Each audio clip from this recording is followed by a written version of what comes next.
മരിച്ചത് ഞാനല്ല നീയാണ് മുസ്ലിമേ.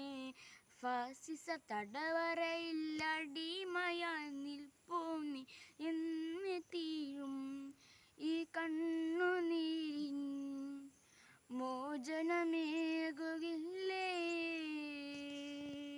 ഗാസാ തെരുവിൽ ചോര കണ്ട് ഞാനും എഴുതട്ടൊരു കണ്ണീർ കാവ്യം